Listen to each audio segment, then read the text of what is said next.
2 லட்சம் பேரை கூட்டியிருக்கிறது காங்கிரஸ் கட்சி. மத்திய பிரதேசம் இந்தூரில் அம்பேத்கர் அவர்கள் பிறந்த இடத்தில் 2 லட்சம் பேரை கூட்டி மகா மாநாடு நடத்தி இருக்கிறது காங்கிரஸ். ராகுல் காந்தியின் வியூகமா? வட இந்தியாவில் மாபெரும் புரட்சியை சத்தமில்லாமல் நிகழ்த்தி கொண்டிருக்கிறாரா ராகுல் காந்தி? உச்சகட்ட பதட்டத்திலும் பயத்திலும் இருக்கிறது பாஜக. இந்தியா முழுக்க ஓபிசி மக்கள் மத்தியில பாஜக ஆதரவை இழந்து கொண்டு வருகிறது.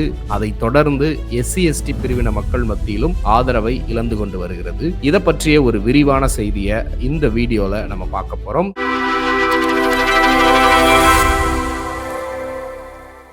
தமிழ் நியூஸ் நேயர்களுக்கு வணக்கம். வீடியோக்குள்ள போறதுக்கு முன்னாடி சேனலை மறக்காம சப்ஸ்கிரைப் பண்ணிருங்க. இந்த வீடியோவை லைக் பண்ணிட்டு உங்கள் கருத்துக்களை மறக்காம கமெண்ட் செக்ஷன்ல பதிவிட்டுருங்க. குடியரசு தினத்துக்கு அடுத்த நாள் பாத்தீங்கன்னா மத்திய பிரதேசம் மாஹோவ் அப்படிங்கிற இடம் இந்தூருக்கு பக்கத்துல இருக்கிறது. இந்த இடம் அம்பேத்கர் அவர்கள் பிறந்த இடம் அப்படின்னு சொல்லப்படுது. இந்த இடத்துல காங்கிரஸ் கட்சி மிகப்பெரிய மாநாட நடத்தி இருக்கிறது. இப்போ மத்திய பிரதேசத்துல சமீபமாக எந்த ஒரு தேர்தலும் நடக்க போறதில்ல. பீகார்லையும் உத்தரப்பிரதேசத்துல தான் இந்த ஆண்டும் அடுத்த ஆண்டும் தேர்தல் நடக்க இருக்கிறது. அடுத்து ஒரு 2-3 ஆண்டுகளுக்கு பெரிய அளவுக்கு எந்த மாநிலத்திலையுமே தேர்தலே இல்லை. ஆனா இந்த நேரத்துல காங்கிரஸ் கட்சி ஏன் மத்திய பிரதேசத்துல போய், அதுவும் அம்பேத்கர் அவர்கள் பிறந்த பூமியில ஏன் இவ்வளவு பெரிய கூட்டத்தை கூட்டி மாநாடு நடத்தணும் அப்படிங்கிற ஒரு கேள்வி இன்றைக்கு பாஜகவுக்கு ஒருவித பயத்தை ஏற்படுத்தி இருக்கு அப்படின்னு தான் சொல்லணும். காரணம் என்ன அப்படின்னு பார்த்தீங்கன்னா, ராகுல் காந்தி அவர்கள் அவருடைய பாரத் ஜோடா நீதி யாத்திரை, முதல் பாரத் ஜோடா யாத்திரையிலிருந்தே பார்த்தீங்கன்னா அவர் ஒரு புதுவிதமான அரசியலை கையில் எடுத்திருக்கிறாரு.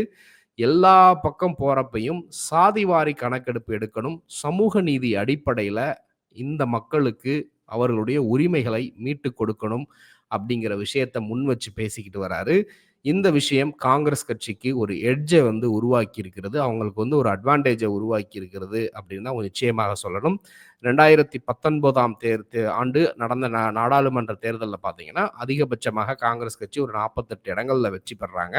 ஆனால் 2024 காங்கிரஸ் கட்சி 100 இடங்களை நெருங்குது. அது மட்டும் இல்லாமல் ராமர் கோவிலை நாங்கள் கட்டிட்டோம், அவ்வளோதான், ஹிந்து ராஷ்டிரத்தை நாங்கள் அமைச்சிட்டோம், இந்தியா முழுக்க இருக்கக்கூடிய 80% ஹிந்துக்கள் பாஜகவுக்கு தான் ஓட்டு போடுவாங்க அப்படின்னு அதீத நம்பிக்கையில் இருந்த பாரதிய ஜனதா கட்சி மற்றும் மோடியினுடைய கனவுல மிகப்பெரிய கள்ள தூக்கி போட்டது காங்கிரஸ். அதிலும் குறிப்பாக அதில் மிகப்பெரிய சூத்திரதாரியாக இருந்தது ராகுல் காந்தி தான் சொல்லணும். ஏன்னா இந்தியா கூட்டணி அப்படிங்கிற ஒரு கூட்டணியை அமைச்சு இருக்கக்கூடிய எல்லா தேசிய கட்சிகள், மாநில கட்சிகள் எல்லாத்தையும் மெஜாரிட்டியாக அதை ஒன்றிணைத்து பாஜகவுக்கு ஒரு பயத்தை காட்டினார் அப்படின்னே சொல்லலாம்.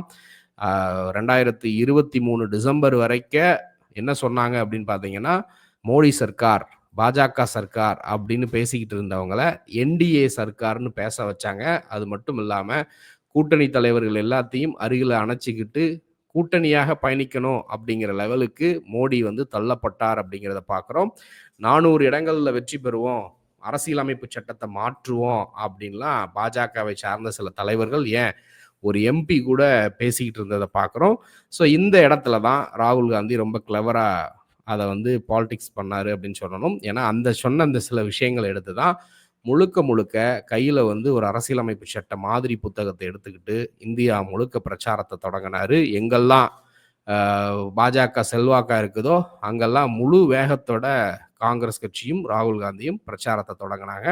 குறிப்பாக ராகுல் காந்தி அவர்கள் செட் பண்ண அந்த நெரேட்டிவ், பாஜக ஆட்சிக்கு வந்தா அரசியலமைப்பு சட்டத்தை மாத்திடுவாங்க, பாஜக ஆட்சிக்கு வந்தா இடஒதுக்கீடை நீக்கிடுவாங்க, பாஜக ஆட்சிக்கு வந்தா பாபா சாஹேப் அம்பேத்கர் அவர்கள் உருவாக்கின அந்த அரசியலமைப்பு சட்டத்தை இவங்க மாத்திட்டு இவர்களுக்கு தகுந்த மாதிரி உருவாக்கிடுவாங்க, RSS சித்தாந்தத்தை ஆதரிக்கிறது தான் பாஜக, பாஜகவும் RSSம் ஒன்று தான், RSSல இருக்கக்கூடிய தலைவர்களுக்கு பாபா சாஹேப் அம்பேத்கரை பிடிக்காது, அவருடைய கொள்கைகள் பிடிக்காது அப்படின்லாம் வட மாநிலங்கள் முழுக்க பிரச்சாரத்தை மேற்கொண்டாரு. அதனுடைய விளைவு பாஜக 240க்குள்ளாக சுருக்கப்பட்டது. ஸோ இன்றைக்கு மத்திய பிரதேசத்தில் மாஹோவ் அப்படிங்கிற இடத்துல 2 லட்சம் தொண்டர்களோடு 272 தலைவர்கள் மட்டும் மேடையில் அமர்வதற்கு மட்டும் மேடை அமைக்கப்பட்டிருக்கிறது. ராகுல் காந்தி, பிரியங்கா காந்தி, சோனியா காந்தி, மல்லிகார்ஜுன கார்கே மட்டும் இல்லாமல் காங்கிரஸ் கட்சியினுடைய தேசிய தலைவர்கள், நிர்வாகிகள், அதோடு இல்லாமல் காங்கிரஸ் கட்சி எங்கெல்லாம் ஆட்சி செய்யுதோ தெலுங்கானா, கர்நாடகா, ஹிமாச்சல் பிரதேஷ், அங்க இருக்கக்கூடிய முதல்வர்கள், துணை முதல்வர்கள் மற்றும் அமைச்சர்களோடு இந்த மாநாடு நடத்தப்பட்டிருக்கிறது. இது வந்து கடந்த 15 ஆண்டுகள்ல மத்திய பிரதேசத்துல இப்படி ஒரு மீட்டிங் நடந்ததே இல்ல அப்படின்னு சொல்லப்படுது. அது மட்டும் இல்ல, கடந்த ஒரு 20 ஆண்டுகள்ல அம்பேத்கர இந்த அளவுக்கு காங்கிரஸ் கட்சி கையில் எடுத்து அரசியல் பண்ணது இல்ல அப்படின்னும் சொல்லப்படுது. இப்ப ஏன் மத்திய பிரதேசத்த கையில எடுத்திருக்கிறாங்க அப்படின்னு பார்த்தீங்கன்னா, என்னதான் ஹிந்துத்துவ, ஆர்எஸ்எஸ் அப்படின்னு சொன்ன உடனே நமக்கு வந்து உடனே நாக்பூர் ஞாபகம் வரும். அப்படி இல்லன்னா உத்தரப்பிரதேசம் ஞாபகம் வரும். நாக்பூருக்கு வர்றதுக்கு காரணம், நாக்பூர்ல வந்து ஆர்எஸ்எஸ் அமைப்பினுடைய தலைமையிடம் இருக்கு. உத்தரப்பிரதேசம்னு பார்த்தீங்கன்னா, அங்க ராமர் கோவில் இருக்கு அப்படின்னு தான் நம்ம நெனைப்போம். ஆனா உண்மையாகவே ஆர்எஸ்எஸ் அமைப்பினுடைய முழு முழு ஒரு பெரிய லெபார்டரி எங்க இருக்குன்னா, அது மத்திய பிரதேசத்துல தான் இருக்குன்னு சொல்லணும். மத்திய பிரதேசம், உத்தரகண்ட், ஜார்க்கண்ட் இங்க தான் வந்து அவங்களுடைய கம்ப்ளீட் கிளஸ்டரே இருக்கு அப்படின்னு சொல்லப்படுது. குஜராத்துக்கு அடுத்து 21 ஆண்டுகள் ஆட்சியில இருக்கக்கூடியது அங்க தான். எங்க மத்திய பிரதேசத்துல தான். இடையில தான் 2018லிருந்து 2020 வரைக்கும் கமல்நாத் ஆட்சியில இருந்தாரு. அதையும் பின்வாசல் வழியாக அந்த ஆட்சியை கவிழ்த்து திரும்பவும் சிவராஜ் சிங் சௌகான் ஆட்சிக்கு கொண்டு வந்தாங்க. சிந்தியா அப்படின்னு சொல்லக்கூடிய அவர அந்த காங்கிரஸ்ல இருந்த தலைவர பிரிச்சு கொண்டு வந்து அந்த வேலைய பார்த்தாங்கன்னு பார்க்குறோம். ஸோ இந்த விவகாரம் மத்திய பிரதேசத்துல ஏன் இப்ப காங்கிரஸ் கட்சி போட்டிருக்குது அப்படின்னு பார்த்தீங்கன்னா, 2024 தேர்தலுக்கு முன்பு வரைக்க 2019 தேர்தலெல்லாம் பார்த்தீங்கன்னா, கிட்டத்தட்ட ஒரு சாஃப்ட் ஹிந்துத்துவ ஸ்டாண்ட தான் காங்கிரஸ் கட்சி எடுத்தாங்க. கமல்நாத்தே இப்ப சமீபத்தில நடந்த மத்திய பிரதேச 23ல நடந்த சட்டமன்ற தேர்தல்லலாம் அவர் என்ன சொல்றாரு, நாங்களே ராமர் கோவிலுக்கு இலவசமா கூட்டிட்டு போவோம்ன்னு சொல்ற அளவுக்கு ஒரு சாஃப்ட் ஹிந்துத்துவ ஸ்டாண்ட கையில எடுத்தாங்க. அது அவர்களுக்கு வேலை செய்யல. 2020க்கு பின்பு கொஞ்சம் கொஞ்சமாக ராகுல் காந்தி அவர்கள் இந்த பாரத் ஜோடோ யாத்திரைக்கெல்லாம் பின்பு மல்லிகார்ஜுன கார்கே அவர்கள் காங்கிரஸ் கட்சியினுடைய தலைவராக வந்ததற்கு பின்பு காங்கிரஸ் கட்சி ஒரு புதிய பாதையில பயணிக்க தொடங்கி இருக்கிறது. அதுதான் ஒரு சமூக நீதி பாதை அப்படிங்கிறது. சாதிவாரி கணக்கெடுப்பு எடுக்கணும், சட்டம் ஒழுங்க பராமரிக்கணும், தலித்துகளுக்கு எதிரான சட்டம் ஒழுங்கு பிரச்சனைகளை கட்டுக்குள்ள கொண்டு வரணும். இது எல்லாத்தையும் தாண்டி ராகுல் காந்தி முன்வச்ச ஒரு முக்கியமான வாதம் என்ன அப்படின்னா, இந்திய அரசு பணிகளாக இருக்கட்டும், பிசினஸ் துறைகளா இருக்கட்டும், பிரைவேட் இதா இருக்கட்டும், ஏன் 1% மக்கள் மட்டும் அங்க பவர்ல கையில வச்சிருக்கிறாங்க. மத்தவர்களுக்கு ஏன் அந்த இதே கிடைக்க மாட்டேங்குது அப்படிங்கிற ஒரு முக்கியமான கேள்விய எழுப்ப ஆரம்பிச்சாரு. இதற்கு எல்லாத்துக்கும் காரணம் அந்த சனாதானம் தான். எப்படி வந்து அம்பேத்கர் அவர்கள் அரசியல் பண்ணாரோ, அந்த அரசியல தீவிரமா ராகுல் காந்தி கையில எடுத்து பண்ண தொடங்குனாரு, பேசத் தொடங்குனாரு. அது வந்து ஒரு மிகப்பெரிய அளவுல இம்பாக்ட்ட வந்து வடமாநிலங்கள்ல உருவாக்கி இருக்கு அப்படின்னு சொல்லணும். இன்றைக்கு பாரதிய ஜனதா கட்சி வெறும் ஹிந்துத்துவ அப்படிங்கிறத மட்டுமே வச்சு மக்கள் மத்தியில வாக்கு கேட்டு ஜெயிக்க வாய்ப்பே இல்ல அப்படிங்கிறத நாடாளுமன்ற தேர்தல்ல பார்த்துட்டாங்க. ஏன் அப்படின்னா, ராமர் கோவில் கட்டுன இடத்திலேயே அவர்கள் படுதோல்விய சந்திச்சது தான் பேரதிர்ச்சிய வந்து அவர்களுக்கு உருவாக்குச்சு. இன்றைக்கும் அவர்கள் ஜெயித்து வெற்றி பெற்ற பல மாநிலங்கள்ல அந்த ஃபார்முலா எது ஒர்க் ஆச்சு அப்படின்னு பார்த்தீங்கன்னா, இலவசங்கள வச்சு தான், மக்களுக்கு கொடுக்கக்கூடிய திட்டங்கள வச்சு தான். அதுவும் குறிப்பிட்டு பார்க்கிறப்ப, பெண்களுக்கு மாதாந்திர உதவித்தொகை, இலவச பேருந்து போன்ற விஷயங்கள்னால தான் அவர்களால அங்க வெற்றி பெற முடிஞ்சதே தவிர, ஹிந்துத்துவ அடிப்படையில வெற்றி பெற இயலவில்லை அப்படிங்கிறது தான்.